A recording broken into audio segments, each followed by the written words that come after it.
Bien-aimés dans le Seigneur, que la grâce et l'honneur soient rendus à Dieu qui nous donne toujours la victoire.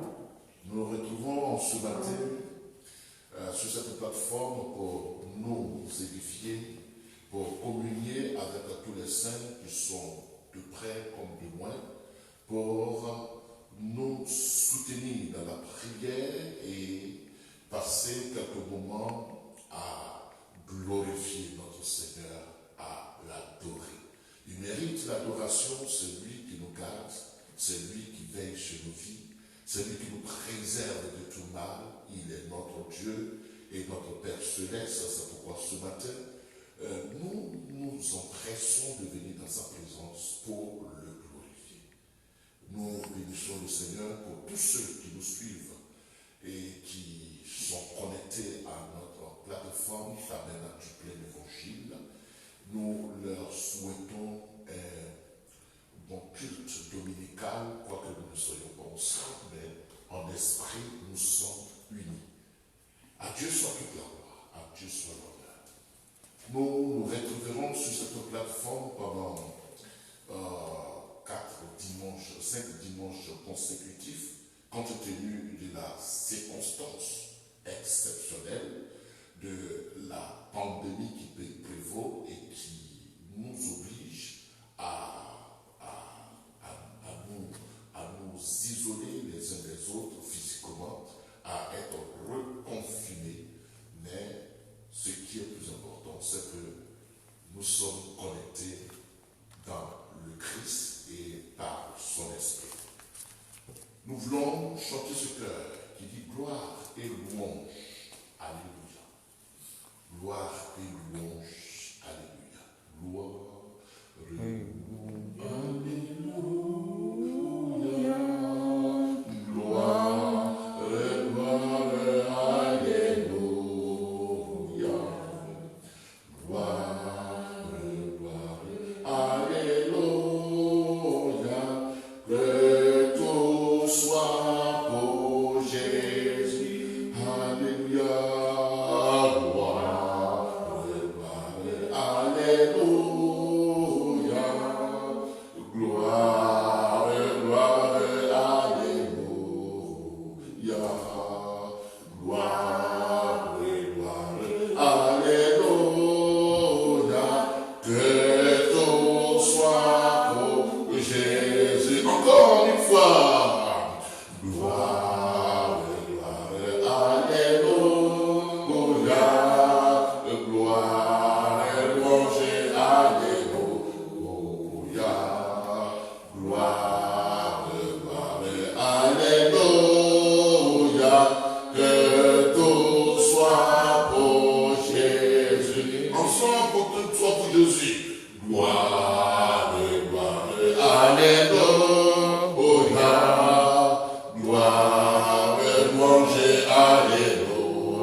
Il est écrit que la voix de l'Éternel fait enfanter les bûches.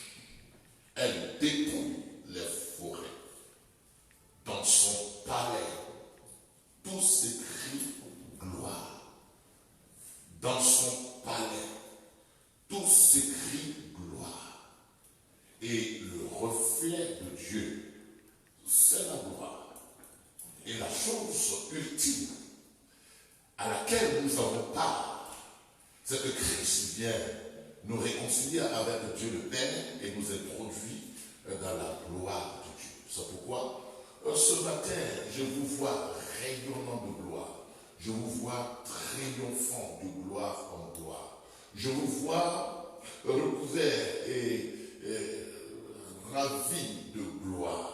Je vous vois maintenant dans la doxa de Dieu. Que toute la gloire revienne à notre Dieu, à notre Seigneur Jésus-Christ, et que votre vie soit chaque jour rayonnante de gloire. En grec, nous disons ce mot, la doxa de Dieu. Et nous sommes, par la grâce de Dieu, participants de sa gloire. C'est pourquoi nous voulons lui rendre toute honneur, toute gloire, toute louange pour ce jour qui nous permet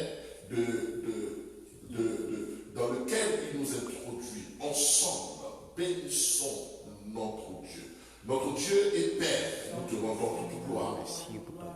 Nous t'exaltons, nous te magnifions, nous te célébrons et nous te disons qu'il n'y a point d'autre Dieu que toi, il n'y a point d'autre sauveur que toi, il n'y a point d'autre libérateur que toi. Nous élevons, nous te bénissons, nous te rendons toute la gloire.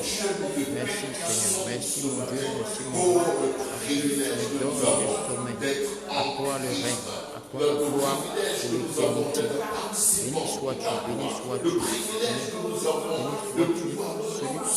celui qui dort le sommeil. C'est toi notre Dieu, c'est toi notre choix. Merci Seigneur, merci mon Dieu, merci mon roi. Pour ce que tu règnes. Que le nom de Jésus soit béni. Le nom de Jésus. Merci Seigneur, merci Jésus. Et gloire à Jésus. Alléluia. Notre Dieu règne encore, jamais son amour n'est sans dard. Le vent se déchaîne, nos cœurs sont en peine, mais Dieu nous conduit jusqu'au bord. Notre Dieu règne encore, jamais son amour ne s'endort. Ce qu'il nous promet reste vrai pour jamais. Notre Dieu règne encore. Notre Dieu règne encore. Jamais son amour ne s'endort. Le vent se déchaîne, nos cœurs sont en peine, mais Dieu nous conduit jusqu'au port. Notre Dieu règne encore, jamais son amour ne s'endort. Ce qu'il nous promet reste vrai pour jamais. Notre Dieu règne encore. Ce qu'il nous promet reste vrai pour jamais. Notre Dieu règne encore. Notre Dieu règne encore. Jour ne s'endort. Le vent se déchaîne, nos cœurs sont en peine, mais Dieu nous conduit jusqu'au bord. Notre Dieu règne encore, jamais son amour descendant. Ce qu'il nous promet reste vrai pour jamais. Notre Dieu règne encore.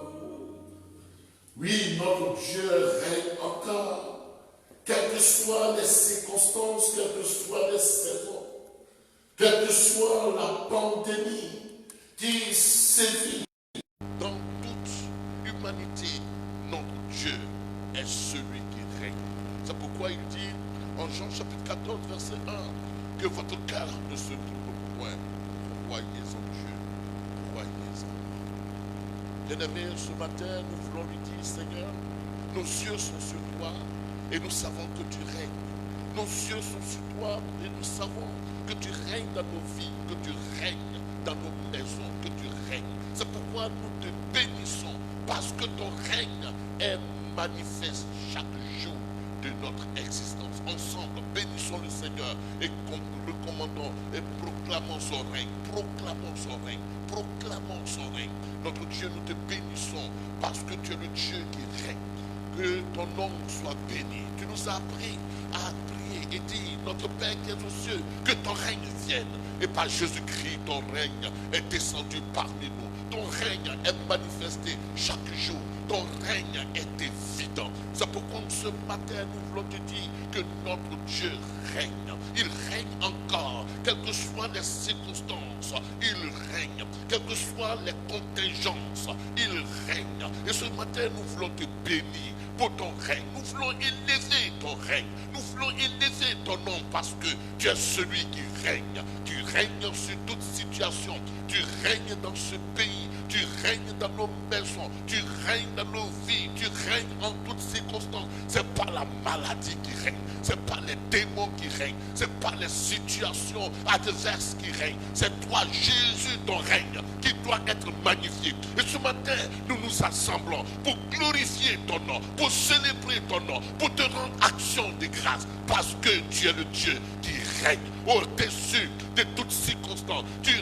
règnes ce matin. À toi soit la gloire. Parce que ton règne est manifeste chaque jour que tu crées, chaque jour que tu permets à nos vies de pouvoir expérimenter. Gloire à toi pour ton règne dans toutes circonstances. Alléluia. Nous allons prier aussi le Seigneur. Nous allons lui dire, Seigneur, nous voulons élever ton règne sur nos nations. Nos nations sont aujourd'hui en difficulté. Aucune nation n'est épargnée par cette pandémie. Mais au-dessus de la pandémie, Jésus-Christ règne. L'Éternel règne. La Bible déclare dans le psaume 146, verset 10, que l'Éternel règne éternellement. Alors nous voulons élever son règne sur nos nations. Nous voulons élever son règne sur la France. Nous voulons élever l'étendard de Jésus-Christ sur cette nation dans laquelle nous vivons, sur nos nations qui sont en difficulté, qui sont épris de paix et qui souffrent, qui gémissent, qui languissent sous les difficultés. Nous allons dire, Seigneur, tu règnes. Alors ce n'est pas les ténèbres qui règnent, mais c'est toi qui règnes. Ensemble, prions le Seigneur. Notre Dieu, nous te bénissons parce que ton règne est manifeste sur nos nations. Ton règne est élevé sur nos nations. Ton règne s'établit dans nos nations. Les situations ne régneront pas. La pandémie ne régnera pas. C'est Christ qui règne. C'est Christ qui règne. C'est Christ qui règne. Et ce matin, nous voulons proclamer ton règne. Là où Satan, là où les démons, là où les situations ont fait croire qu'elles pourraient régner, c'est Christ qui règne. C'est toi qui règnes. Alors c'est pourquoi ce matin, nous te disons merci. Parce que ton règne, rien ne peut contester ton règne. Rien ne peut défier ton règne.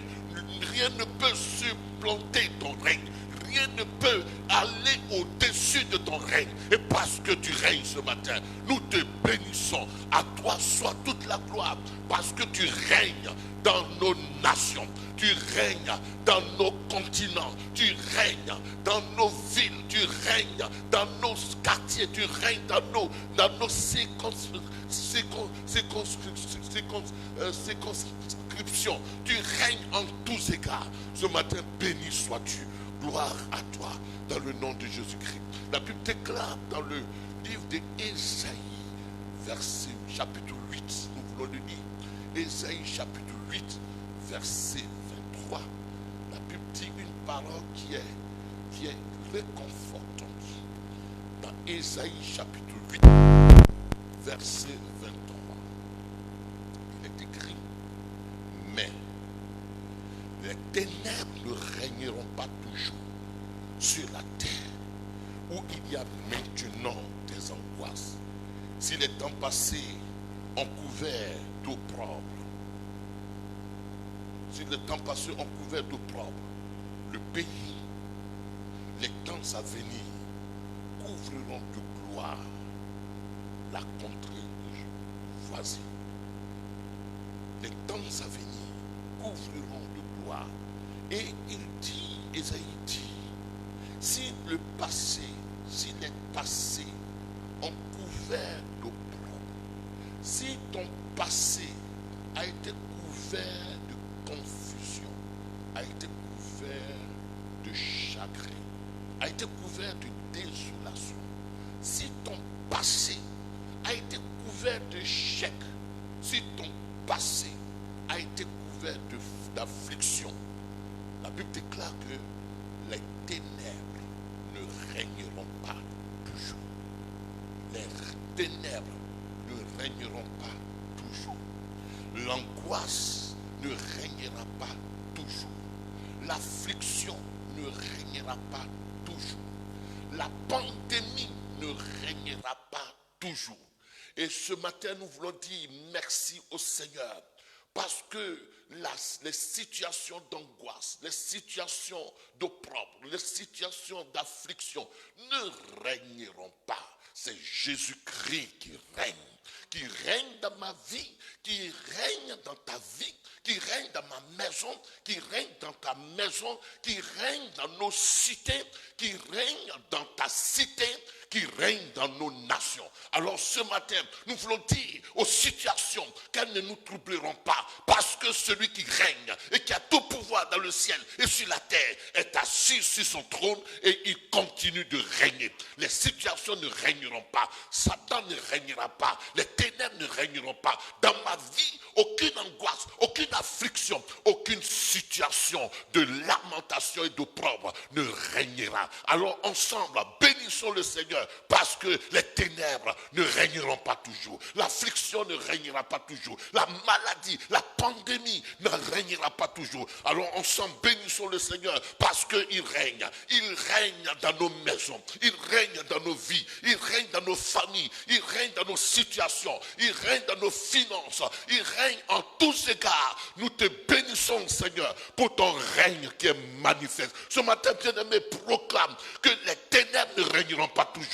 L'affliction ne régnera pas toujours. Confesse que le règne des ténèbres ne continuera pas. Jésus-Christ est venu et il est celui qui règne désormais dans ta vie. Il est celui qui règne désormais dans ta famille. La sorcellerie ne régnera pas. La mort ne régnera pas. Jésus a triomphé de la mort. Il a triomphé de la malédiction. Il a triomphé des conséquences du péché. Alors, la mort, la malédiction, les situations ne régneront pas toujours. Christ régnera. Il règne dans ta vie. C'est pourquoi je dis, au milieu du désastre, au milieu des afflictions, au milieu de la pandémie, Christ règne. Et le règne de Christ te fera triompher. Le règne de Christ te fera triompher. Le règne de Christ te fera triompher. Ensemble, bénissons le Seigneur. Oh, bien-aimé, ce matin, sois rassuré du règne de Jésus-Christ. Sois rassuré de son règne dans ta maison. C'est son trône qui est établi dans ta maison. C'est son trône qui est établi sur notre nation. C'est ton trône qui est établi dans ta vie.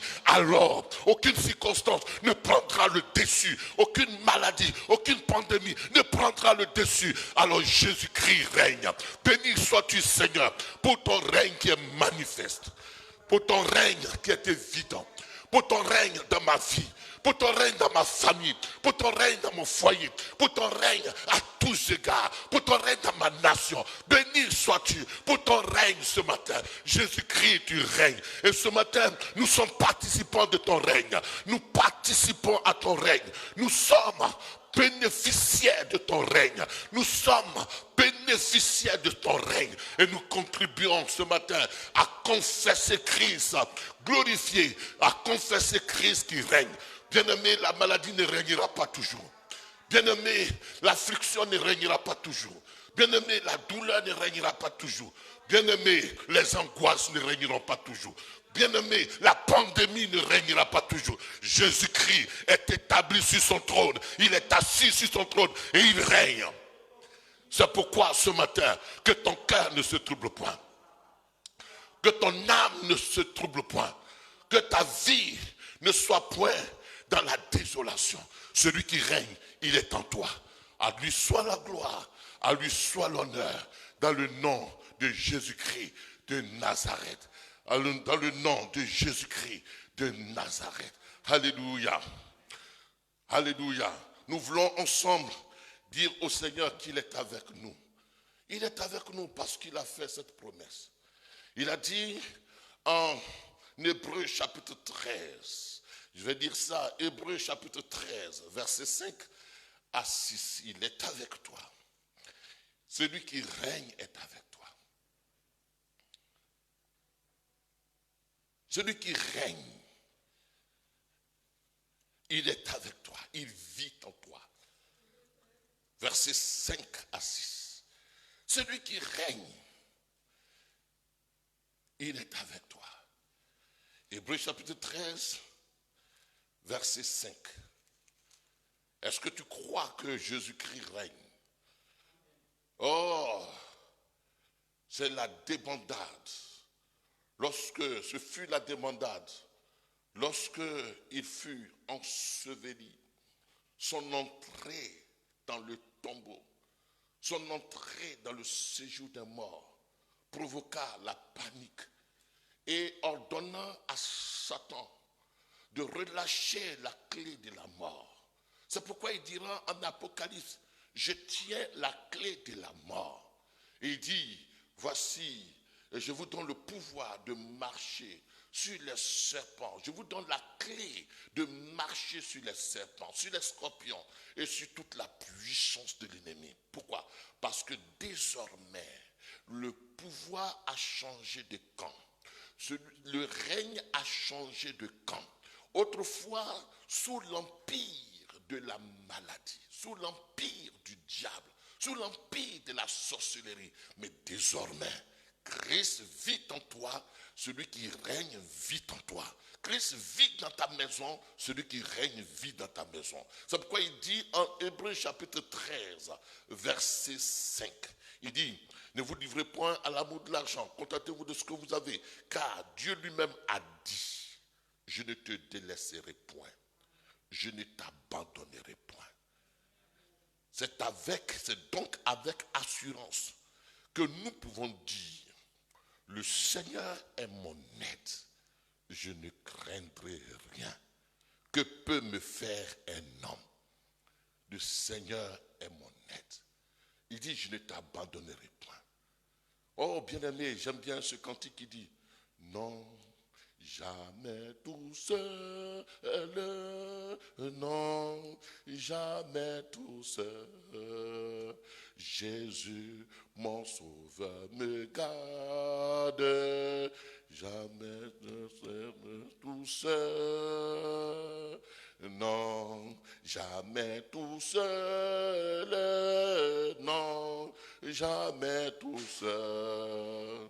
Jésus, mon sauveur, me garde, je ne suis jamais tout seul, non, jamais tout seul, non, jamais tout seul.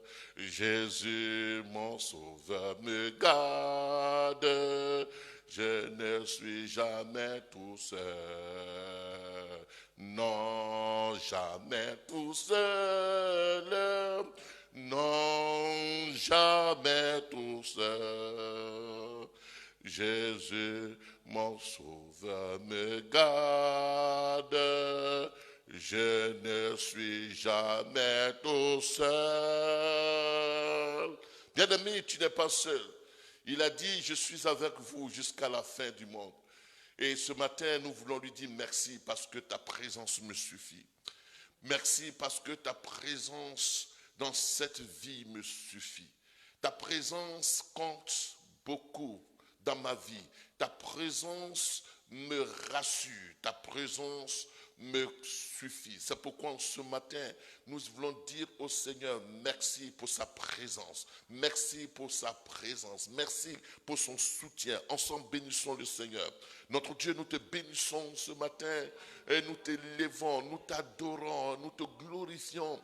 Parce que ta présence, elle est suffisante.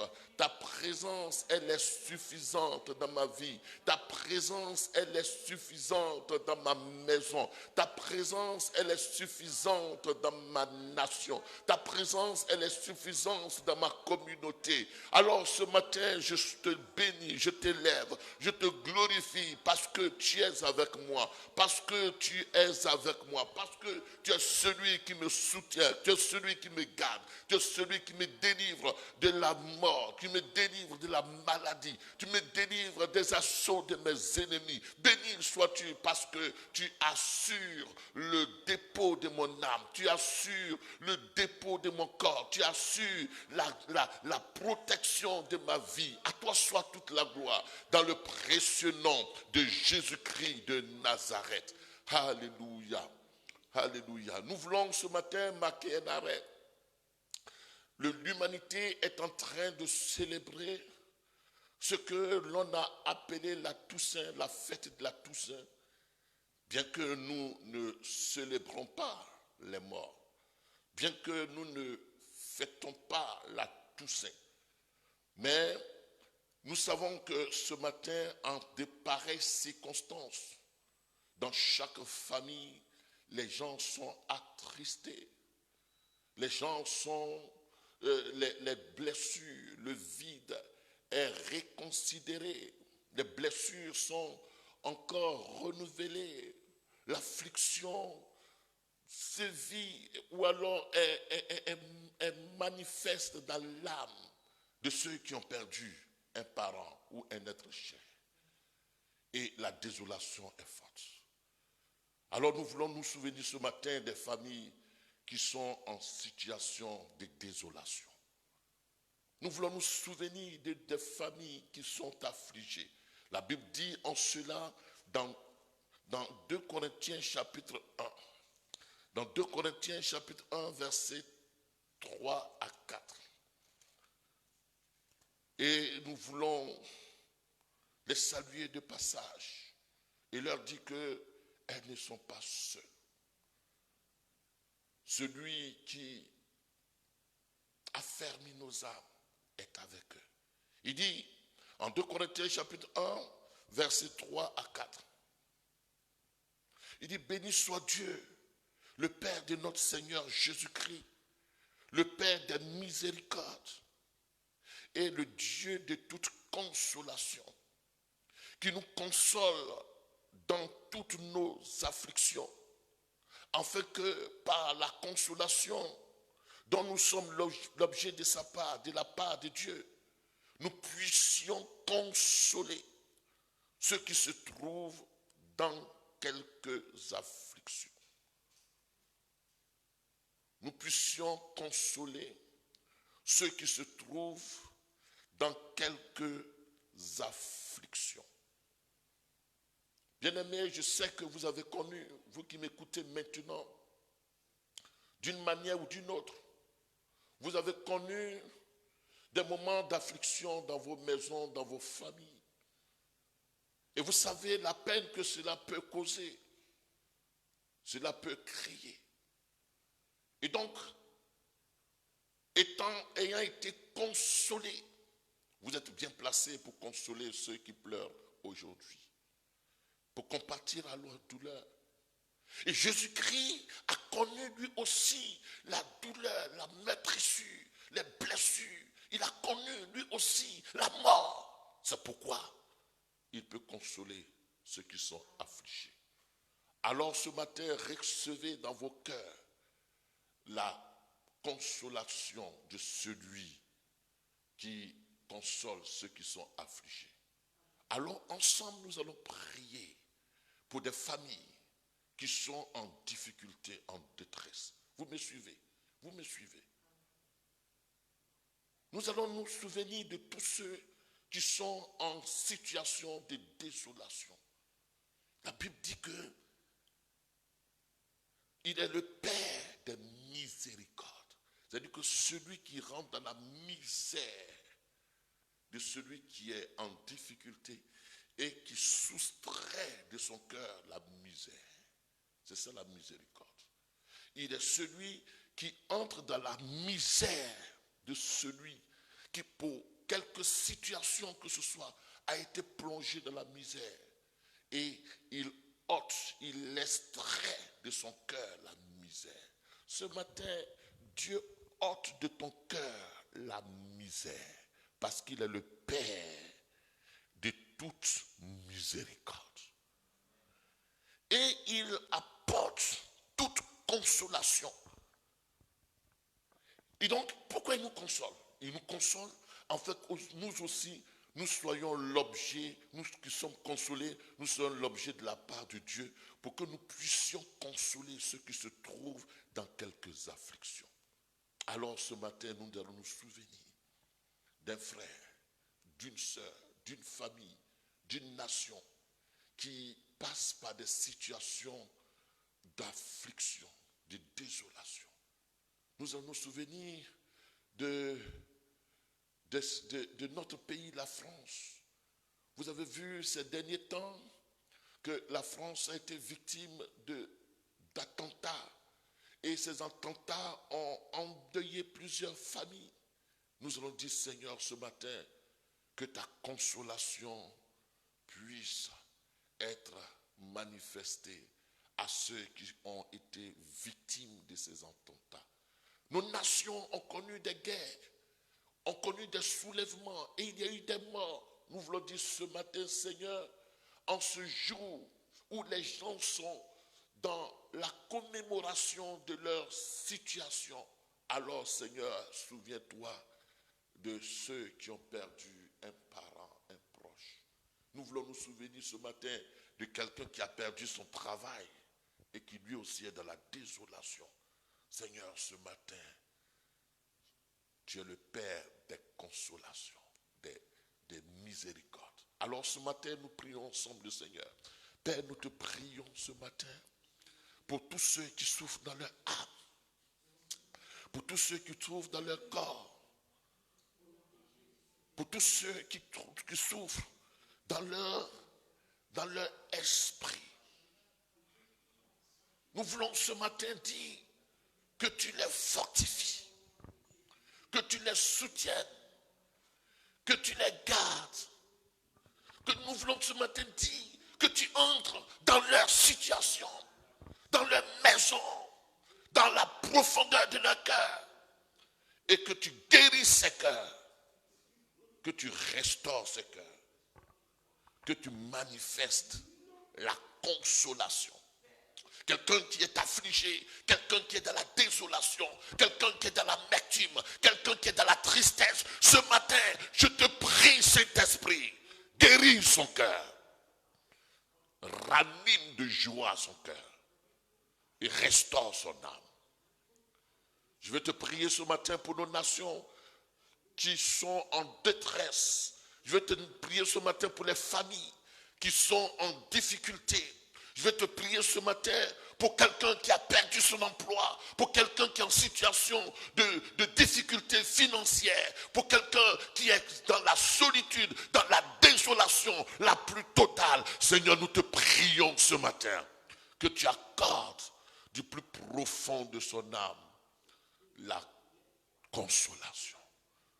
La consolation. Saint-Esprit, nous comptons sur toi.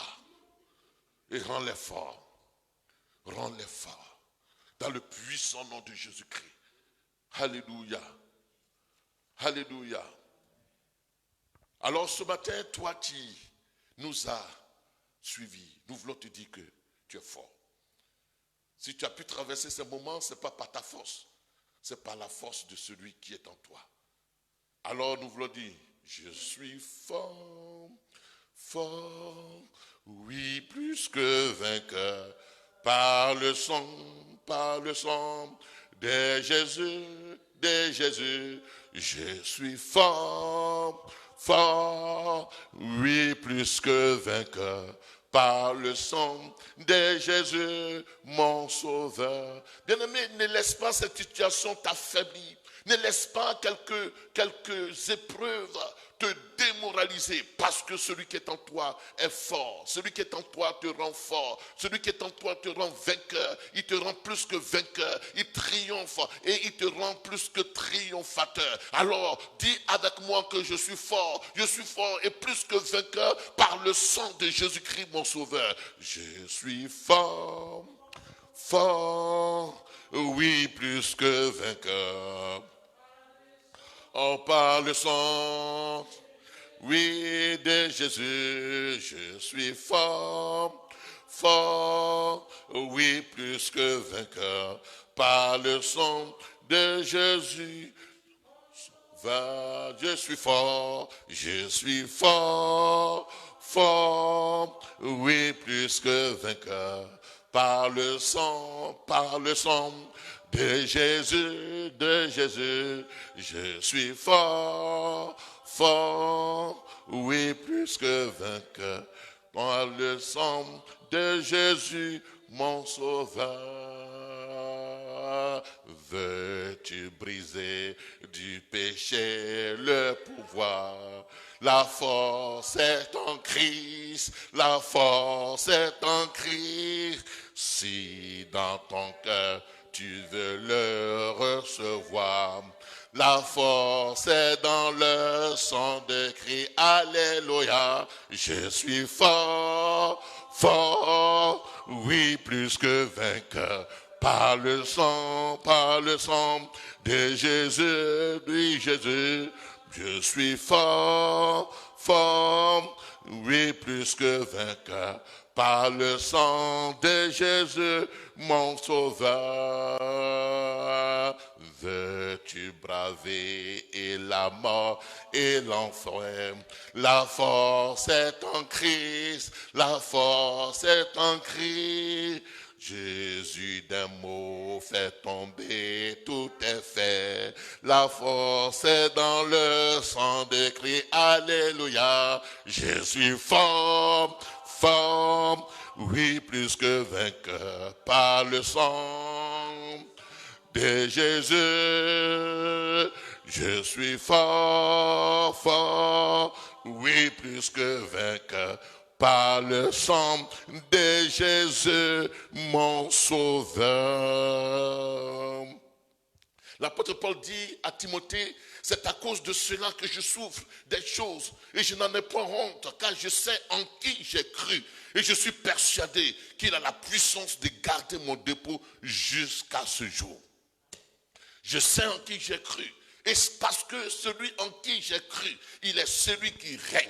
Il est celui qui est fort, il est celui qui est vainqueur, il est celui qui a triomphé de la mort. Alors aucune circonstance ne pourra m'ébranler, aucune circonstance ne pourra me plonger dans l'affliction, dans la désolation. C'est pourquoi ce matin, je déclare que tu es fort et tu es plus que vainqueur par le nom de Jésus-Christ qui est inscrit sur ton front, qui est inscrit dans ton cœur. Je suis fort, fort, oui, plus que vainqueur.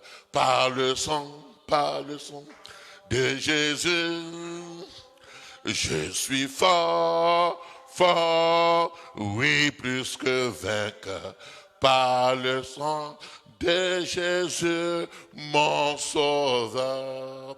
Alléluia, on va lever les mains ensemble et lui dire merci parce que nous sommes triomphateurs. Grâce soit rendue à Dieu qui nous fait toujours triompher de quelque situation que ce soit. Nous triomphons, nous n'avons peur de rien. Et nous pouvons dire avec l'apôtre Paul que je sais en qui j'ai cru. Nous savons en qui nous avons cru. Et celui en qui nous avons cru vit en nous. Ce n'est plus moi qui vis. Ce n'est plus nous qui vivons. C'est lui qui vit en nous. Ce n'est plus nous qui combattons. C'est lui qui combat pour nous. Alors ce matin, si nous avons l'assurance qu'il vit en nous et qu'il combat pour nous, alors nous n'avons rien à redouter. Nous n'avons pas sujet de nous attrister et d'être dans la désolation. Alors bénissons le Seigneur. Nous te bénissons notre Dieu parce que tu es le défenseur des faibles. Tu es le défenseur. C'est parce que j'étais incapable de rien que tu es mort à la croix et que tu t'es substitué à moi et que tu es venu habiter en moi. Désormais, ce n'est pas mon combat. Ce n'est pas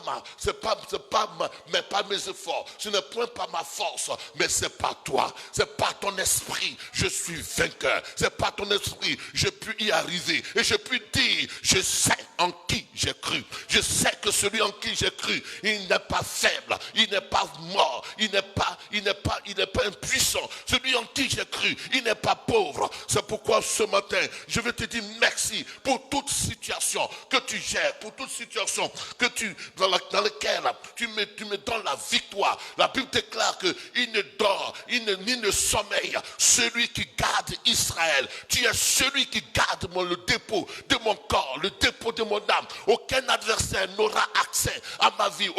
Aucune situation ne pourra me ravir la vie, parce que c'est toi l'auteur de la vie. Nous te bénissons et nous déclarons que nous sommes forts, nous sommes vainqueurs, nous sommes triomphateurs dans le nom de Jésus-Christ de Nazareth. Gloire à toi. Oh, merci Seigneur. Gloire à toi. Est-ce que tu crois en cela? Est-ce que tu crois en cela? Alléluia. Il m'a tant aimé, il m'a sauvé, il m'a tant aimé, il m'a sauvé, il m'a tant aimé, il m'a sauvé, il m'a tant aimé, il m'a sauvé. On l'a cloué sur la croix, tout cela pour me donner la vie.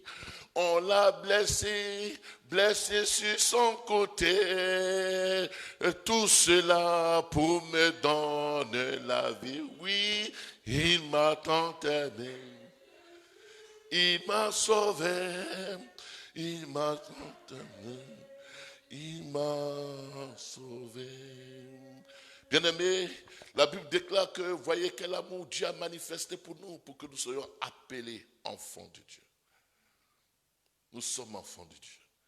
Et, quoique nous n'ayons pas de groupe musical ce matin, mais nous sommes dans la joie de le célébrer avec nos voix. Parce que il porte le nom qui est au-dessus de tout nom. Quel beau nom, porte loin de l'éternel. Quel beau nom,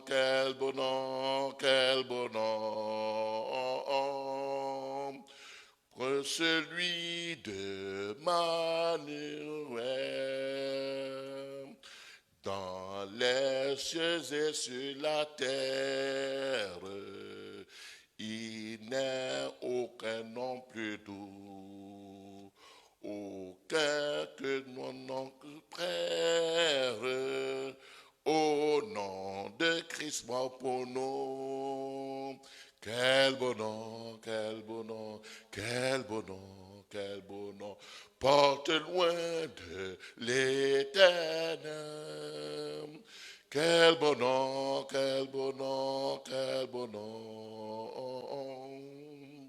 que celui d'Emmanuel. Quelque grand que soit un homme, qu'il soit prince ou qu'il soit roi, de quelque nom qu'on le nomme, Jésus est plus grand pour moi. Quel beau nom, porte loin de l'éternel. Quel beau nom,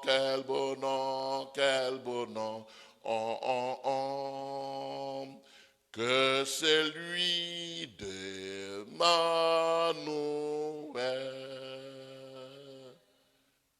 Alléluia. Bien-aimés, nous bénissons le Seigneur pour tous ses bienfaits, pour cette joie qu'il nous donne. Lequel des hommes pourrait être dans la joie au milieu de la tempête? Lequel des hommes pourrait être dans l'allégresse au milieu de la désolation? La joie du Seigneur produit en nous la force, produit en nous l'espérance. Et ce matin, nous voulons, en ce jour de la Toussaint, vous dire, ne pas être dans la désolation. Vous dire que celui qui est en vous, son nom c'est Emmanuel, celui qui est avec vous. Son nom c'est le plus que vainqueur, celui qui donne la victoire. C'est pourquoi en lui vous êtes plus que vainqueur. Et donc ce matin nous voulons aussi saluer tous nos frères de partout. Nous sommes en situation de confinement, mais nous étions déjà confinés, n'est-ce pas? La Bible dit que notre vie est cachée avec Christ en Dieu. Et comme nous sommes déjà des confinés en Christ, nous ne craignons aucun confinement extérieur. Notre vie est en Christ. La Bible dit que si quelqu'un est en Christ, il est une nouvelle création. Nous sommes en Christ. Et donc nous sommes confinés en Christ. Et nous, puisque nous sommes confinés en Christ, nous n'avons pas besoin d'être effrayés par un confinement extérieur. Pourquoi? Parce que l'objet du confinement, c'est pour ne pas que vous soyez atteints du virus, que vous soyez victime de la pandémie qui sévit. Donc vous êtes confinés. Confinés pour ne pas que le virus qui circule autour de vous vous affecte. Donc le confinement est quelque chose de bien. Il est bien parce qu'il nous préserve de la contamination. Il nous préserve de tout ce qui se passe autour de nous. Et donc, nos autorités ont demandé que nous soyons confinés. Mais nous disons que nous étions déjà confinés. Et parce que vous êtes confinés en qui? Nous sommes confinés en Christ. Et le confinement en Christ est au-dessus de tout confinement. Chaque jour de nos vies, chaque existence que Dieu nous accorde, nous sommes confinés en Christ. La Bible déclare que en lui ont été créées toutes choses. Et nous sommes créés en lui. Et donc nous sommes en Christ. Si quelqu'un est en Christ, bien-aimé, ce matin, nous voulons vous encourager. Ne prenez pas ce moment comme un moment qui soit effrayant. Mais vous êtes des plus que vainqueurs étant déjà confinés en Christ. Alléluia. Père, nous te bénissons pour ce moment de louange, ce moment d'adoration, ce moment d'action de grâce, ce moment de glorification de ton nom, ce moment d'encouragement. Merci parce que tu nous as confinés en Christ. Ta parole déclare que notre vie est cachée avec Christ en Dieu. Étant donné que notre vie est cachée avec Christ en Dieu, nos maisons sont aussi cachées avec Christ en Dieu. Nos affaires sont cachées aussi avec Christ en Dieu. Nos enfants sont cachés avec Christ en Dieu. Et étant donné que en lui ont été créées toutes choses, nos nations, nous les confinons en Christ sous le couvert du sang de Jésus-Christ. C'est pourquoi je déclare que tous ceux qui me suivent de près ou de loin, permet que le sang de Jésus-Christ les confine sous ta protection. Permet que le sang de Jésus-Christ confine leur activité professionnelle sous ta protection. Permet qu'ils soient confinés sous ta garde. Merci parce que tu nous rends vainqueurs, tu nous rends triomphateurs. Nous sortirons de cette situation avec le témoignage de Christ qui aura fait toutes ces choses pour chacun de nous. Nous bénissons ton nom. Merci de garder ton église. Merci de fortifier, d'affermir la foi de ceux qui sont dans l'angoisse, dans la tristesse, dans la désolation. Merci de les rassurer que tu es le Dieu, le prince de paix qui a promis que tu ne nous abandonnerais point. Merci pour ton secours qui est éternel. Merci pour ta provision. Nous ne voulons nous inquiéter de rien. C'est pourquoi nous disons, l'Éternel est mon berger. Nous ne manquerons de rien. Merci pour ta provision et tes bienfaits qui sont infinis dans chacune de nos vies. Dans le nom de Jésus-Christ, à toi soit toute la gloire et la louange pour les siècles des siècles. Et nous disons Amen. Alléluia. Soyez donc bénis. Nous voulons continuer ce moment et continuer le thème de ce mois que nous avons entamé. Et je ne sais pas combien de temps j'ai, mais vous me direz, nous voulons, nous voulons recevoir quelques exhortations au sujet du thème que nous avons commencé à parcourir depuis le début du mois. Et ce thème-là, c'était « Je souhaite que tu prospères à tous égards ». Je souhaite que tu prospères à tous égards. Et ce matin, nous allons certainement conclure avec ce titre que je veux intituler les dimensions de la prospérité. Les dimensions de la prospérité. Seigneur, bénis ta parole dans nos cœurs et permets que nos cœurs puissent recevoir ta parole et que ta parole puisse nous sanctifier dans le nom de Jésus-Christ de Nazareth. Amen. Dans 3 Jean, verset 1 à 8, c'est l'apôtre Jean, le dernier des apôtres, qui va écrire cet épître.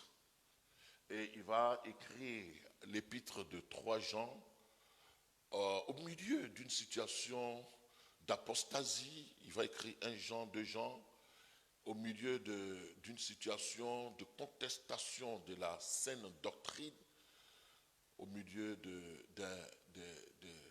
situation de crise de foi, d'une situation d'hérésie. Il va écrire à quelques anciens d'église qui avaient été trouvés fidèles, et principalement il va écrire à Gaius. Et bien, il va plus tard s'adresser à Diotrephe, et puis il va aussi parler de Démétrius. Et donc à Gaius, il va dire 3 Jean 1. 3 Jean 1. L'ancien Gaius, le bien-aimé que j'aime dans la vérité.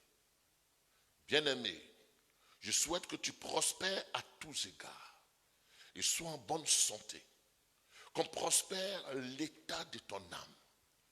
J'ai été fort réjoui lorsque des frères sont arrivés et ont rendu témoignage de la vérité qui est en toi, de la manière dont tu marches dans la vérité.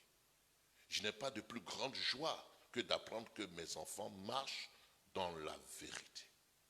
Bien-aimé, tu agis fidèlement dans ce que tu fais pour les frères et même pour les frères étrangers, lesquels ont rendu témoignage de la charité en présence de l'Église. Tu feras bien de pourvoir à leur voyage d'une manière digne de Dieu. Car c'est pour le nom de Jésus-Christ qu'ils sont partis, sans rien recevoir des païens. Nous devons donc accueillir de tels hommes afin d'être ouvriers avec eux pour la vérité. Amen. Il dit, nous devons accueillir de tels hommes et être ouvriers avec eux pour la vérité. Waouh! Nous devons être ouvriers avec certaines personnes qui marchent dans la vérité, être ouvriers avec eux pour la vérité. Pourquoi?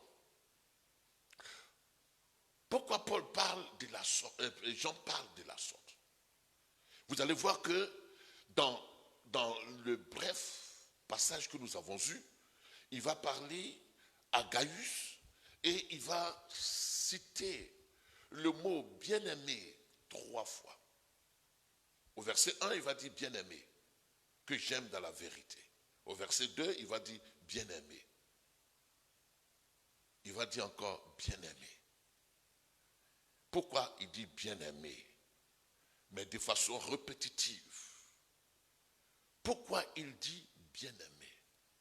Agapetos. Vous voyez bien qu'il dit bien-aimé parce que Gaius, étant en Christ, est le bien-aimé du Seigneur. aussi bien pour tous ceux qui sont en Christ, sont les agapetos. Les agapetos du Seigneur.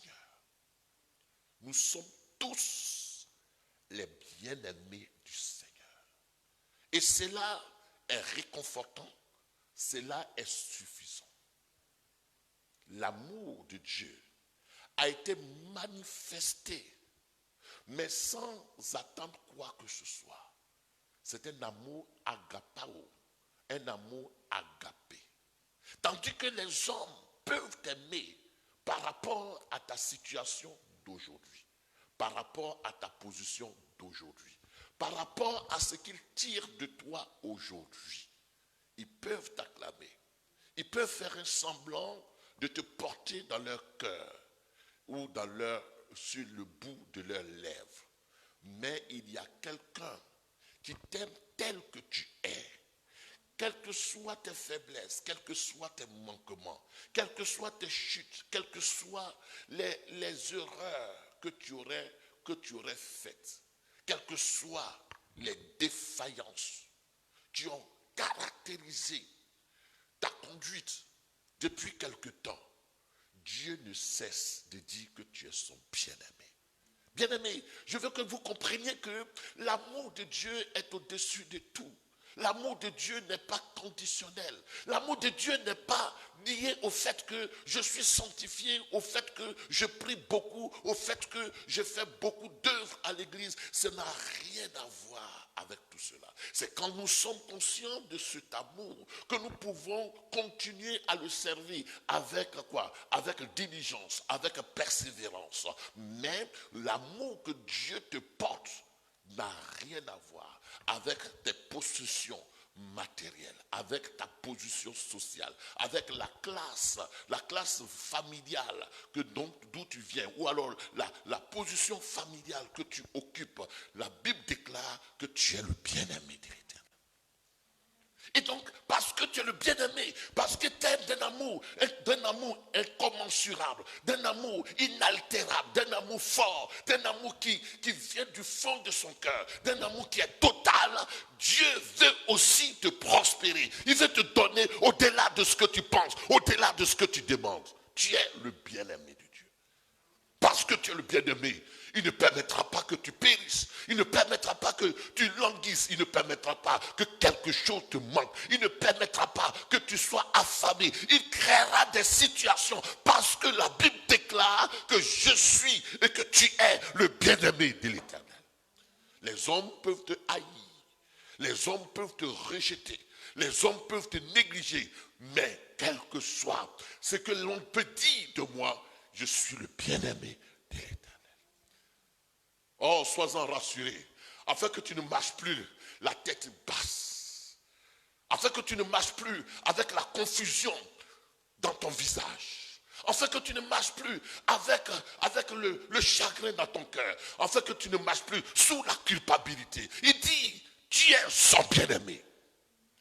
Je suis le bien-aimé de l'Éternel. C'est pourquoi il dira dans 1 Jean, voyez quel amour le Père a manifesté pour nous. Dans 1 Jean chapitre 3, verset 1. Voyez quel amour le Père a manifesté pour nous, pour que nous soyons appelés enfants de Dieu. Nous soyons appelés la semence de Dieu, la progéniture de Dieu. Et si nous sommes progéniture de Dieu, nous sommes aussi héritiers de Dieu. Et si nous sommes héritiers de Dieu, nous sommes co-héritiers avec Christ.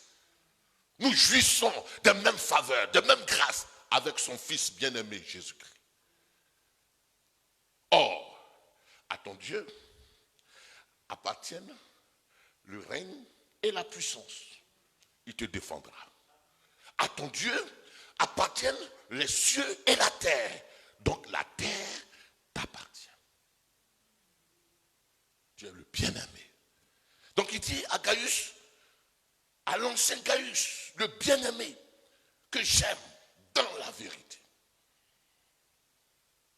Mais qui est Gaius? Parlez rapidement. Qui est Gaius? Il est l'une des personnes que l'apôtre Paul a baptisé. Donc, certainement né sous l'apostolat, conçu ancré sous l'apostolat de Paul.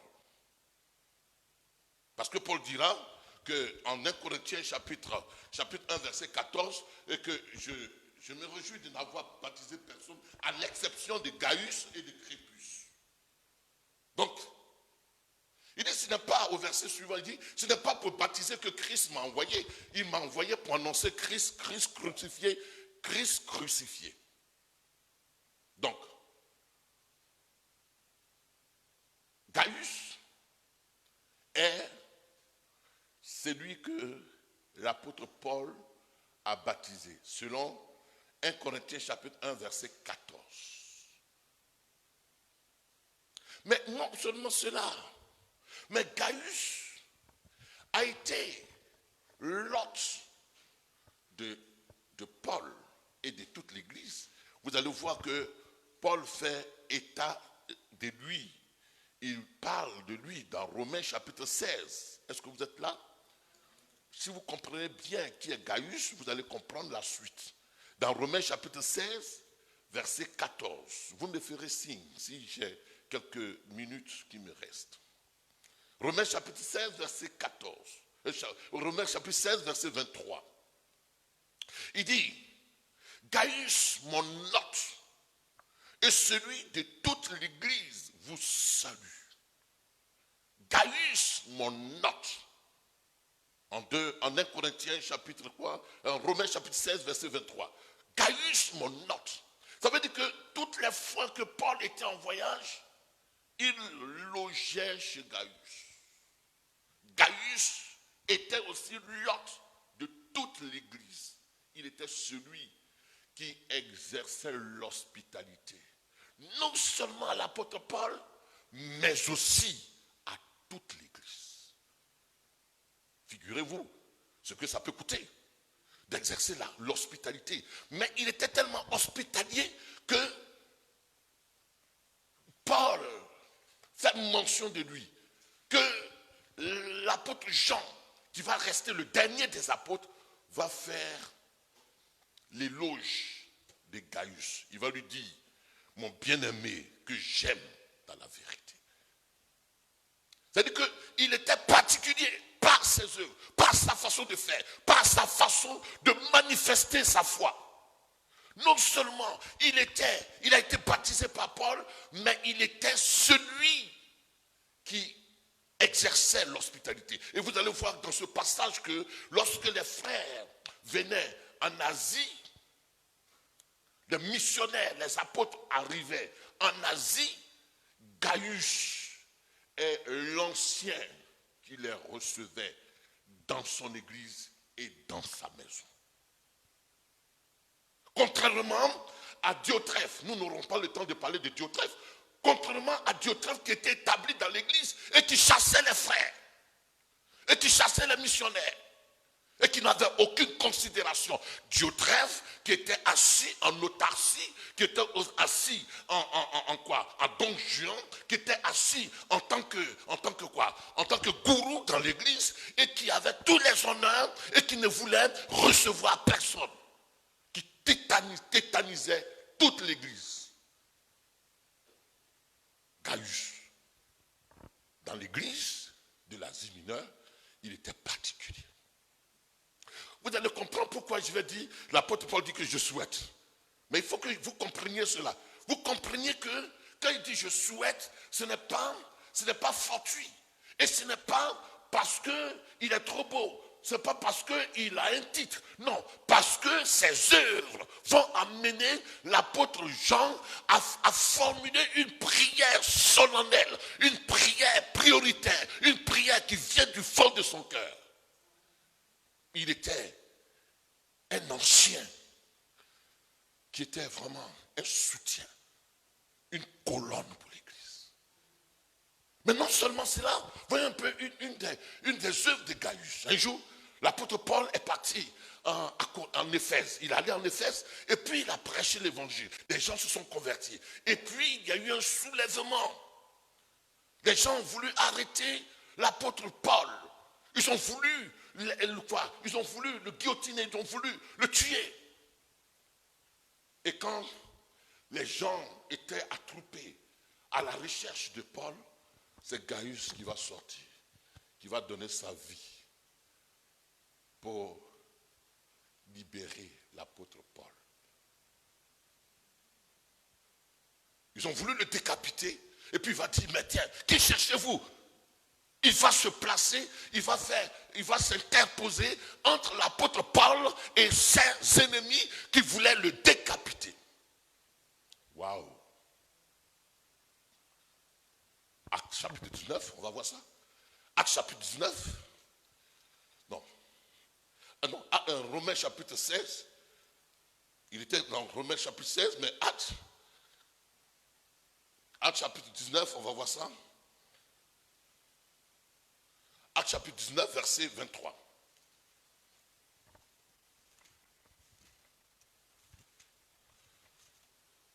C'est important que vous compreniez qui est Gaius, afin que nous comprenions le sens de je souhaite que tu prospères. Acte chapitre 19, verset 23. Nous avons 15 minutes, dépêchons-nous. Il dit quoi? Venez au verset 21 pour que vous compreniez. Après que ces choses furent, après que plusieurs de ceux qui avaient cru confessaient et déclaraient ce qu'ils avaient fait, et un certain nombre de personnes qui avaient exercé des magies, des arts magiques, et ayant porté leurs livres, fait brûler leurs livres, se sont convertis, et que la parole de Dieu croissait en puissance et en force. Verset 21, après que ces choses se furent passées, Paul forma le projet d'aller à Jérusalem en traversant la Macédoine et l'Achaïe. Quand j'aurais été là, se disait-il, il faut aussi que je voie Rome. Il envoya en Macédoine 2 de ses aides, qui sont Timothée et Eraste. Il resta lui-même quelque temps encore en Asie. Le verset 23. Il survint à cette époque un grand trouble au sujet de la voix du Seigneur, un nommé Démétrius. Vous allez voir qu'on parlait de Démétrius. Un nommé Démétrius, orfèvre, fabriquait de l'argent et des choses, et procurait à des ouvriers un grand point. Il les rassembla avec eux. Ainsi de suite, ainsi de suite. Donc, il y a eu un grand trouble, mais c'est Gaius qui s'est donné. Alléluia. Et c'est lui qui a fait que l'apôtre Paul s'échappe. Alors, ce Gaius-là, il est celui de qui il est question ici. Et comme Jean dit, je souhaite que tu prospères. Gaius, au moment où tout le monde était tombé dans l'apostasie, c'est lui qui a maintenu les écrits, la doctrine de Paul, et qui est resté fidèle. Au moment où tout le monde se pervertissait, au moment où tout le monde tombait dans l'hérésie, au moment où tout le monde abandonnait les voies du Seigneur, Gaius est resté fidèle. Est-ce qu'aujourd'hui, peut-on encore trouver des Gaius qui restent loyaux, qui restent fidèles, qui restent intègres, qui restent attachés à la vérité qu'ils ont reçue? Des Gaius qui sont pour l'œuvre de Dieu, pour le ministère, un soulagement, qui sont pour le ministère, un réconfort, ils sont pour l'Église, le corps de Christ, une bénédiction. Alors, quand Jean a vu l'attitude de Gaius, alors il dit que je souhaite. Le mot souhait, ça veut dire quoi? C'est pas bien dit en français. Mais il dit ma prière la plus ultime, ma prière la plus solennelle, ma prière prioritaire. C'est-à-dire que de tout ce que je demande à Dieu, mais en priorité pour toi, Gaius, c'est que tu prospères. C'est que tu prospères. Alléluia. Et ce matin, à quelques-uns qui sont utiles pour l'œuvre de Dieu dans ce monde, je déclare que ma prière la plus ultime, c'est qu'ils prospèrent. qui est commune à toute l'église. Elle n'est pas une prière qui est commune à tous ceux qui sont dans l'église. Elle n'est pas une prière qui est appropriée à tous ceux qui sont dans l'enfantillage, à tous ceux qui sont démissionnaires, à tous ceux qui sont dans la loisiveté, à tous ceux qui sont désintéressés ou bien qui sont dans l'église et qui n'apportent aucun soutien, aucune consolation, à tous ceux qui sont dans l'église et qui sont tenus, qui sont fidèles à la vérité, à la parole. Cette prière ne concerne pas tous ceux qui sont dans l'église et qui vivent comme n'ayant pas expérimenté Christ. Cette prière, elle s'adresse à quelqu'un qui a donné ses preuves dans l'œuvre de Dieu, qui a donné ses preuves dans l'église, quelqu'un qui est d'un soutien pour le royaume de Dieu. Alors, si tu es de ce genre-là, je déclare et je souhaite que tu prospères. Si tu es de la nature ou de l'espèce de Gaius, ma prière la plus ultime, c'est que tes progrès soient évidents, tes réussites soient évidentes. Je prie ce matin que tout ce que tu touches puisse être couronné de succès et de réussite au nom de Jésus-Christ. Pourquoi ? Parce que les Gaius, c'est ceux qui participent à l'avancement de l'évangile. Les Gaius, ceux qui participent à l'avancement de l'évangile au milieu d'une génération perverse, d'une génération apostate, d'une génération qui tombe dans l'hérésie, d'une génération qui marche avec Dieu par intérêt ou pour leur propre ventre. Les Gaius, c'est des gens qui ont expérimenté l'évangile et qui vivent que pour l'évangile, qui vivent que par la foi, qui vivent qu'en comptant sur le Seigneur. Bien-aimé, si tu es de l'espèce de Gaius, tu prospéreras. Parce que tu es participant de l'évangile de Christ. Tu es participant pour la cause de Christ. Vous voyez bien que dans l'église, on veut prospérer. Dans l'église, on veut que Dieu nous bénisse. Mais il n'y a pas, la Bible, je disais dimanche dernier, une malédiction sans cause n'a pas quoi? N'a pas d'effet.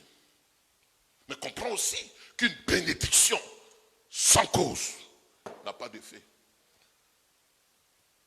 Ah, je te bénis.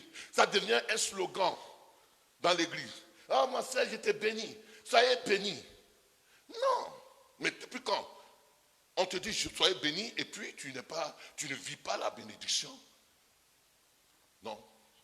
Mais quand tu es de l'espèce de Gaius, pour ton pasteur, quand tu es de l'espèce de Gaius pour ton église, vous voyez bien quelqu'un qui était de l'espèce de Gaius, Dorcas. Dorcas était de l'espèce de Gaius.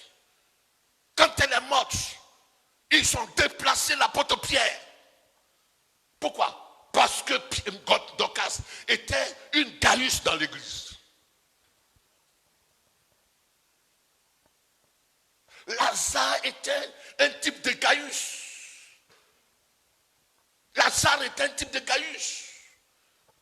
Quand Lazare est mort, pourtant c'est chez Lazare, à Béthanie, que Jésus venait souvent se reposer. Il venait avec ses disciples. Il était le type de Gaius.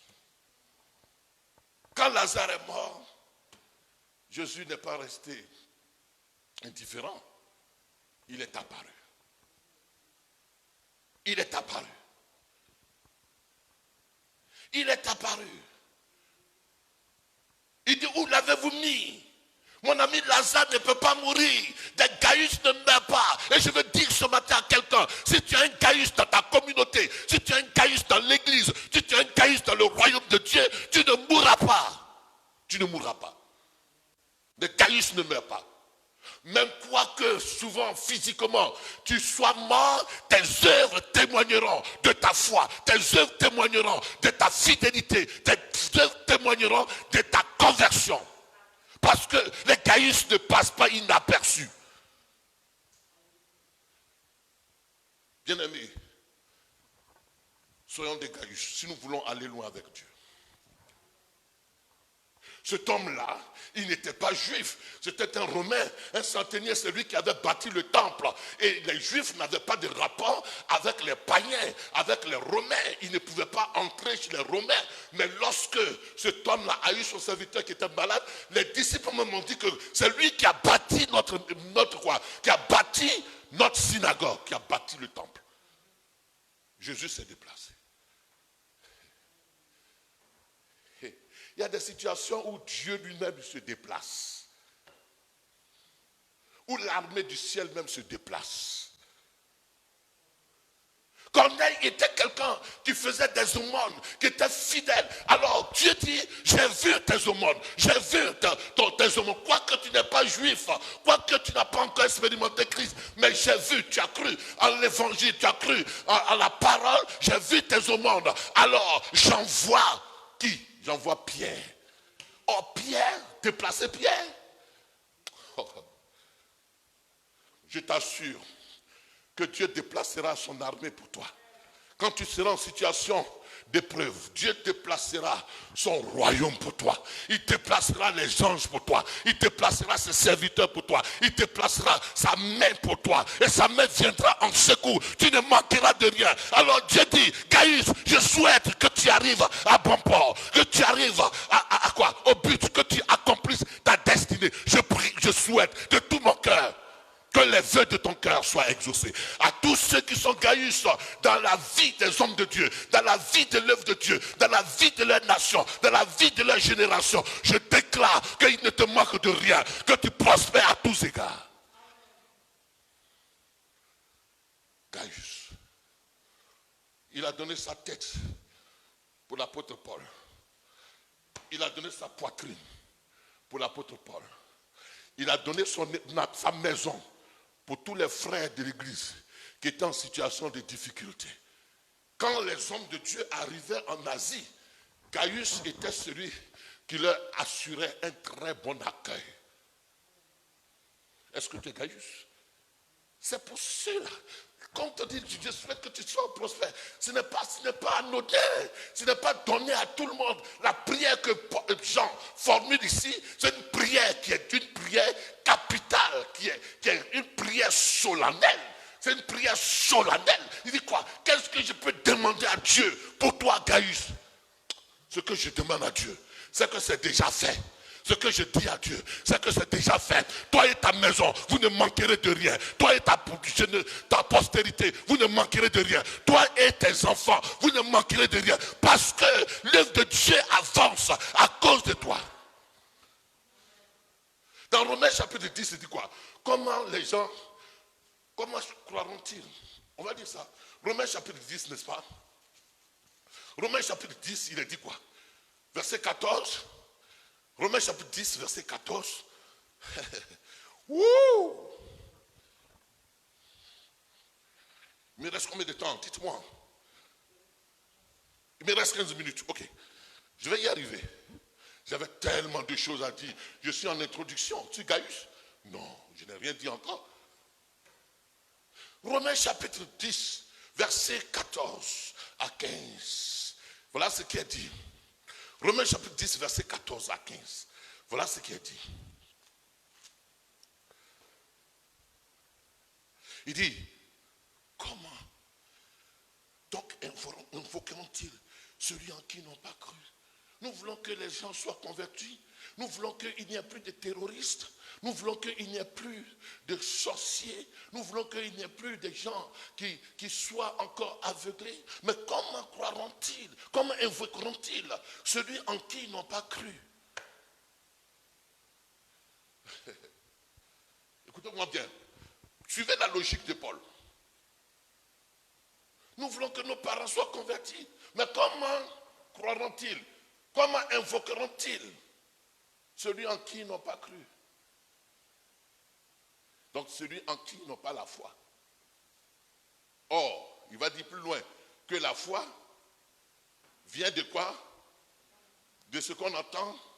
Et ce qu'on entend vient d'où? De la parole de Christ.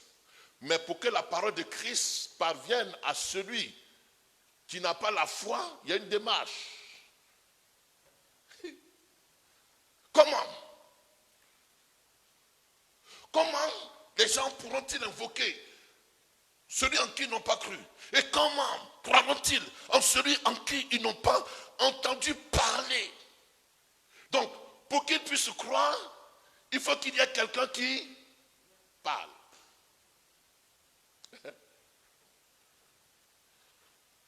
Vous voyez souvent les hommes de Dieu, vous voyez souvent les missionnaires, vous pensez que c'est des gens qui ont raté leur vie et qui font de beaux discours, mais tu ne serais pas ce que tu es aujourd'hui en Christ si tu n'avais pas entendu parler. On méprise souvent ceux qui prêchent l'évangile, ceux qui consacrent toute leur vie à vous révéler les mystères du royaume, mais parce que il y a eu des gens qui ont parlé. Ce que je suis en train de dire, c'est parce que j'ai entendu. Un jour, l'eunuque éthiopien, le ministre de l'économie, des finances, de l'économie, il était en train de lire le livre d'Ésaïe. Il dit, mais, alors Philippe l'approche, il dit, mais, est-ce que tu comprends ce que tu dis? Il dit, mais, comment je peux comprendre si personne ne m'explique? On est d'accord? Donc il faut quelqu'un pour te révéler des mystères qui te sont cachés, qui sont cachés à ton âme, à ton esprit. Tu comprends? Alors, il dit aussi, comment entendront-ils parler s'il n'y a personne qui prêche? Et comment il y aura des prédicateurs s'ils ne sont pas envoyés? Et c'est ce que je veux que tu soulignes. Est-ce que vous comprenez? On a lu les versets comme ça, on ne comprend pas. Comment il y aura des prédicateurs s'ils ne sont pas envoyés? C'est vrai, si tu ne comprends rien, c'est parce qu'il y a des gens qui se sont envoyés eux-mêmes. Mais ceux que le Seigneur envoie, il les envoie sans bourse, sans sac. Il les envoie par la foi. Et il ne les envoie pas avec l'assistance des païens. Il les envoie avec l'assistance de l'Église.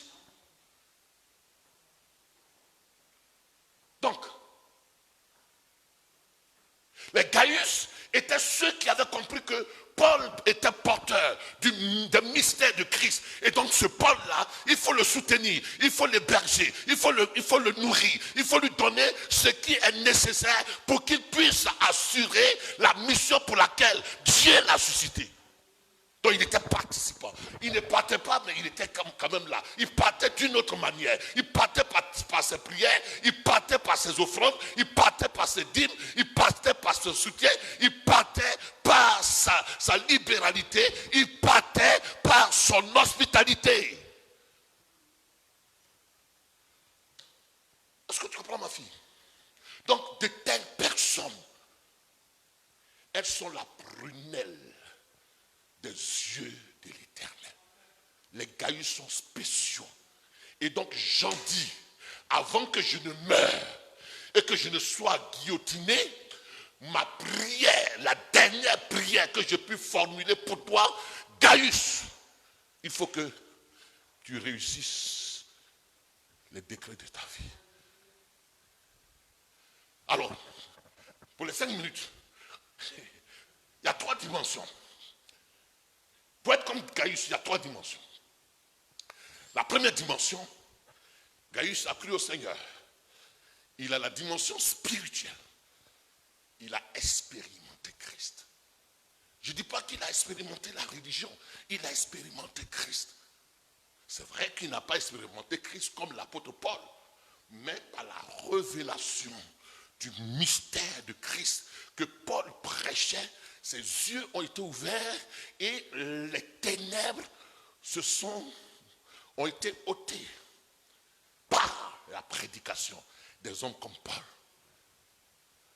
voyez bien, il y a des prédications qui te donnent de connaître Christ et de parvenir à la dimension spirituelle.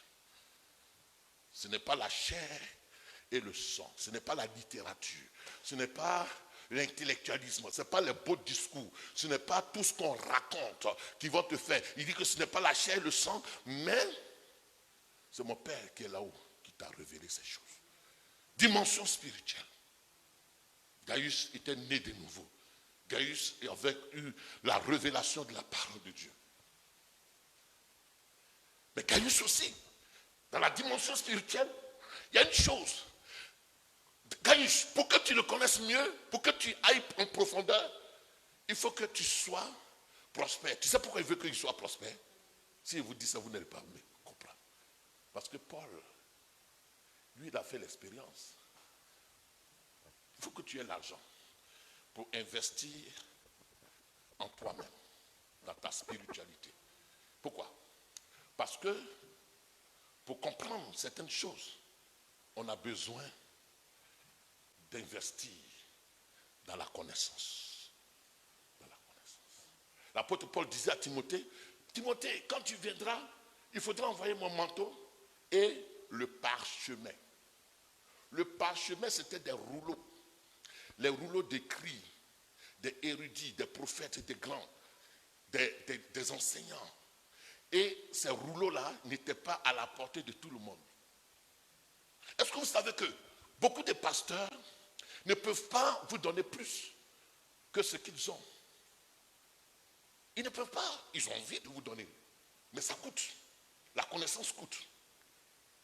Si vous savez ce que j'investis dans la connaissance, ce que j'investis, ça coûte. Et ça a coûté à l'apôtre Paul. Il dit, envoie-moi mon parchemin. Le parchemin, c'était comme une bibliothèque.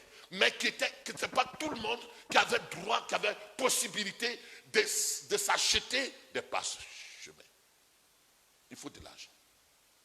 Donc il dit, Gaius, pour que tu ailles loin dans cette affaire de Dieu, je veux que tu prospères. Pourquoi? Parce que ça coûte. Ça coûte de l'argent. Ça coûte de l'argent. Comprends ça là? C'est pas quand tu vas prendre une Bible et puis tu vas regarder. Ça coûte l'argent. L'instruction coûte de l'argent. Investir en soi-même pour la connaissance, ça coûte. Donc, Gaius, façon tu aimes le Seigneur, je veux que tu aies plus d'argent pour aller dans des grandes écoles, pour t'instruire, pour aller acheter des grands livres, pour t'instruire. Je veux que tu aies tous les moyens qu'il faut pour que tu sois davantage instruit. Et des hommes comme nous, on a besoin d'argent pour aller plus loin. On n'a pas besoin de courir après le boulot, et puis tu es fatigué. Il ne peut pas aller loin. Et si ton pasteur ne va pas loin, toi tu n'iras pas loin non plus. Si ton pasteur n'est pas profond, toi non plus tu ne seras profond. Si ton pasteur n'a pas la connaissance, toi non plus tu n'auras aucune connaissance. Donc, il est préférable que ton pasteur ait les moyens pour s'acquérir de la connaissance. Pour avoir des parchemins. Mais si ton pasteur, 5 heures du matin, il est obligé d'aller, je sais, il me reste 4 minutes. Si ton pasteur est obligé d'aller faire du gardiennage, il est assis, debout. Il est debout jusqu'à 20 heures et puis il revient. Quelle recherche il va faire? Rien. Il est vide. Ce n'est pas une question de prier. Ce n'est pas une question de parler en langue. C'est une question de sculpter les Écritures et aller en profondeur. Et cela coûte. Gaius, tu es un ancien. Mais tu dois avoir de la documentation. Gaius, tu dois avoir de la connaissance. Et pour tout cela, ça coûte cher. Il faut que tu prospères. Mais aussi Gaius, il faut qu'il prospère. Pourquoi? Certainement Gaius avait de la famille. Est-ce que vous comprenez? Il avait de la famille. La Bible déclare, ce n'est pas aux enfants d'amasser pour leurs parents. Est-ce que vous me comprenez? Vous ne me comprenez pas. Et la Bible dit que celui qui ne peut pas prendre soin de sa maison, il est pire que quoi? Il est pire que quoi? Un infidèle. Donc ton pasteur peut être pire qu'un infidèle. Parce qu'il n'a même pas les moyens de prendre soin de sa femme, il n'a même pas les moyens de prendre soin de ses enfants, il n'a même pas les moyens de prendre soin de sa famille. Il est pire qu'un infidèle. C'est pourquoi il faut souhaiter qu'il prospère. Est-ce que vous comprenez?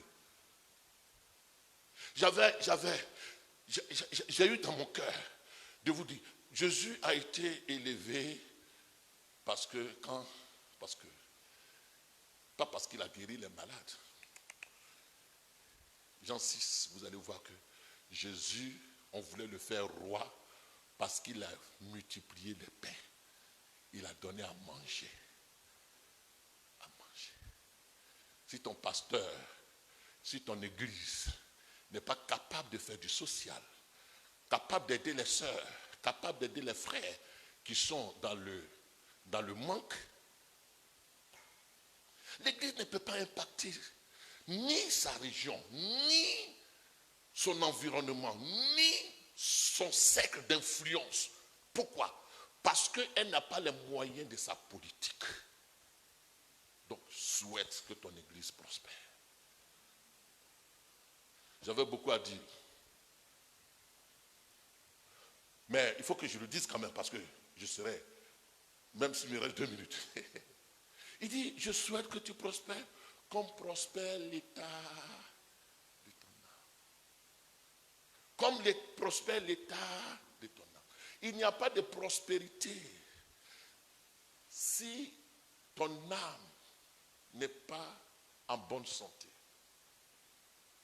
Même pas de prospérité matrimoniale, pas de prospérité sentimentale, pas de prospérité professionnelle, pas de prospérité à tous égards, si ton âme est toujours déficiente.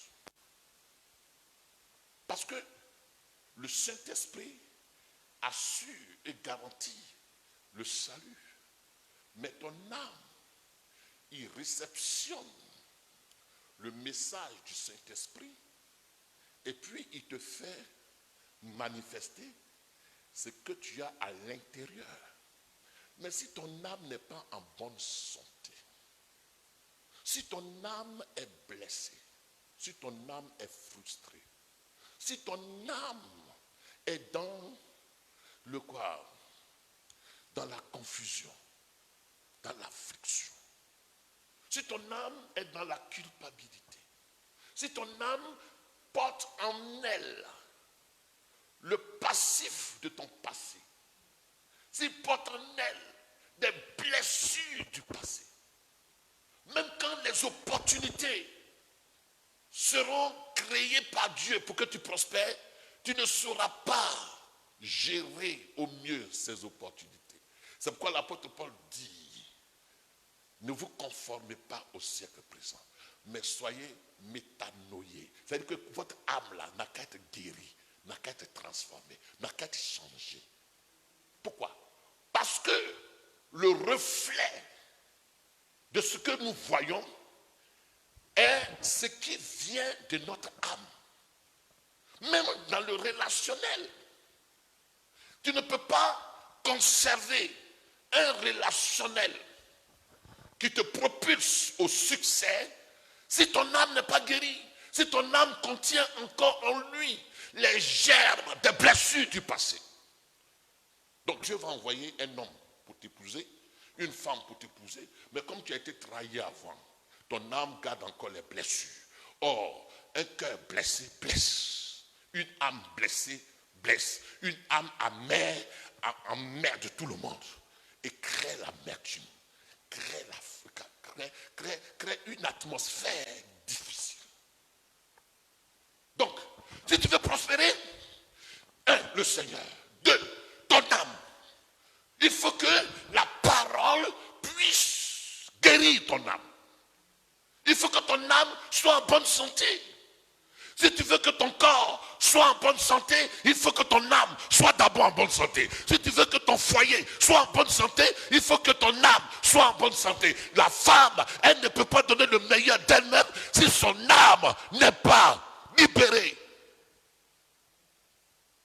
Et beaucoup de blessures sont dans les cœurs et les foyers, les vies conjugales, les vies matrimoniales, sentimentales ne peuvent pas être épanouies parce que l'âme est blessée. Bien-aimé, je prie ce matin que ton âme soit en bonne santé afin que le reste de ta vie puisse prospérer. Je prie ce matin que ton âme soit en bonne santé afin que le relationnel puisse te profiter. Je prie que ton âme soit en bonne santé afin que tu reçoives l'inspiration qui vient de Dieu. Sois en bonne santé. Sois en bonne santé. Je termine par là. Sois en bonne santé. Qu'on prospère l'état de ton âme. Qu'on prospère l'état de ton âme. Et tout repose sur l'état de ton âme. Tu ne peux pas avoir l'inspiration de Dieu si ton âme est attristée, si ton âme est confuse. Mais tu ne peux pas comprendre la pensée de Dieu si ton âme n'est pas libérée de toute hérésie, de toute doctrine religieuse au sujet de la prospérité. Vous voyez que le thème n'est pas fini. Parce que dans ton âme, on a semé que non, Dieu n'aime pas l'argent. L'argent, la pauvreté, ça montre, c'est le signe de la sainteté. Dieu dit, contentez-vous de ce que vous avez, le peu que vous avez là. Ça veut dire que ton âme a enregistré des doctrines, elle a été endoctrinée. Ton âme, on lui a dit que les démons t'ont ensorcelé. Ils ont dit que dans ta famille, tu es maudit. Ton âme a enregistré qu'il n'y a plus de bonheur. Parce que dans ta famille, vous êtes des gens maudits. Ton père est mort, pauvre. Ta mère est morte, pauvre. Ta famille, elle est pauvre. Elle est vendue en sorcellerie. Et que toi, tu es maudit. Ton âme a enregistré cela. Ton âme n'a pas compris qu'il n'y a donc maintenant aucune condamnation pour ceux qui sont en Jésus-Christ. Ton âme n'a pas compris que l'acte dont les ordonnances nous condamnaient, Christ l'a effacé. Ton âme n'a pas compris que Christ s'est fait malédiction afin que tu sois maudit. Ton âme n'a pas compris que Christ a fait un échange merveilleux et que de sa richesse, il a pris notre pauvreté et il nous a donné sa richesse. Et qu'en Jésus-Christ, nous sommes désormais disposés à être enrichis. Ton âme n'a pas compris que le salaire du péché, c'est la mort. Mais la vie quoi, la vie de Dieu, c'est la vie éternelle. Le don gratuit de Dieu, c'est la vie éternelle. Ton âme n'a pas compris que tous ont péché et sont privés de la gloire de Dieu. Ton âme n'a pas compris que Jésus a pris tes péchés et désormais, tu n'es plus privé de la gloire de Dieu, mais tu es possesseur de la gloire de Dieu. Bien-aimé, que ton âme soit en bonne santé, que ton âme soit illuminée par l'Esprit de Dieu, que ton âme soit guérie de toutes les afflictions, de toutes les rancœurs, de toutes les souffrances, de toutes les douleurs, de toutes les plaies du passé qu'elle a enregistrées. Que ton âme soit en bonne santé, afin que tu prospères tous. On va baisser la tête. Seigneur, une femme est malheureuse dans cette maison aussi vaste. Une femme est malheureuse auprès de cet homme aussi beau. Un homme est malheureux dans une maison aussi vaste, auprès d'une femme aussi belle. Mais parce que l'âme est malade. Je dis que l'Esprit du Seigneur est sur moi. Il m'a envoyé pour guérir ceux qui ont le cœur brisé. Et en ce jour de Toussaint, que ceux qui ont le cœur brisé soient guéris de leurs blessures. Qu'ils soient guéris de toutes blessures. Et qu'ils se rendent compte qu'ils sont les agapitos, les bien-aimés. Personne ne les condamne désormais. Jésus-Christ est mort pour eux. Et ils sont les bien-aimés de l'Éternel. Dieu a tant aimé le monde, dont toi. Alors que Dieu te fortifie. Tu es une bien-aimée. Dieu ne te délaissera pas. Tu ne manqueras de rien. Que la grâce de Dieu et la paix de Dieu soient en toi. Au nom de Jésus-Christ. Amen.